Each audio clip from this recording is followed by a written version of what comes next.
광주 MBC 라디오 칼럼. 라디오 칼럼은 여러 전문가들의 의견을 통해 한국 사회의 방향과 광주 전남의 미래 비전을 찾는 시간입니다. 오늘은 동화의 기억과 치킨집 이야기란 주제로 국립중앙박물관 박중환 학예관과 함께합니다. 어린 시절이 행복했던 이유 가운데 하나는 동화처럼 이 세상이 모두 아름다울 것이라고 믿었기 때문인 것 같습니다. 가난한 흥부의 집 처마에 살던 제비 이야기를 읽으며 그때도 우리는 이 세상이 가슴 벅찬 감동과 통쾌한 권선징악의 질서 속에 있을 것이라고 믿었습니다.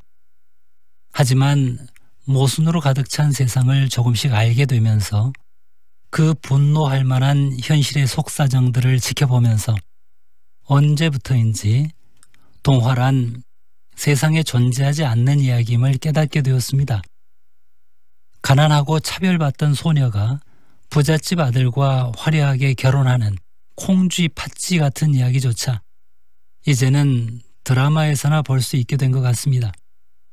그런데 사라졌다고 생각했던 동화 속의 기억을 다시 불러낸 소식이 얼마 전 현실 속에서 있었습니다. 돈이 5,000원밖에 없어서 5,000원으로 치킨을 조금만 먹을 수 있는지 망설이며 물어오는 가난한 아이 형제를 불러들여서 치킨을 먹게 해주고 이들을 격려하고 보살펴준 치킨집 사장님 이야기였습니다.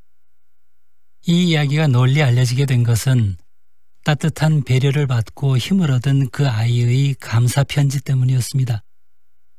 사람들은 절망 같은 이야기로 가득 찬 이 세상에서 다시는 볼 수 있을 것 같지 않았던 감동으로 행복했습니다.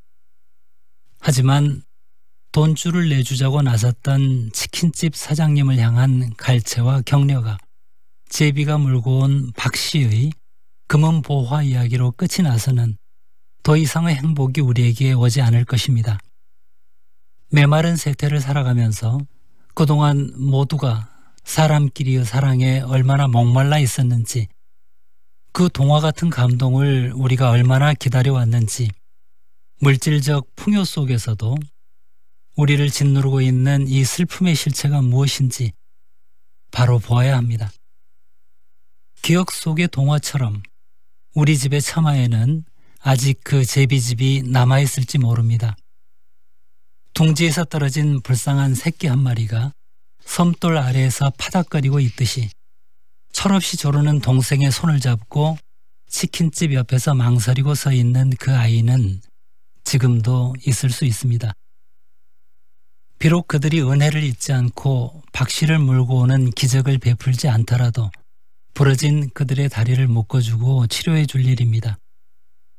경험으로 보아 그런 일이 일어날 리 없다고 생각하지만 소망을 갖는 일마저 포기할 필요는 없는 것입니다.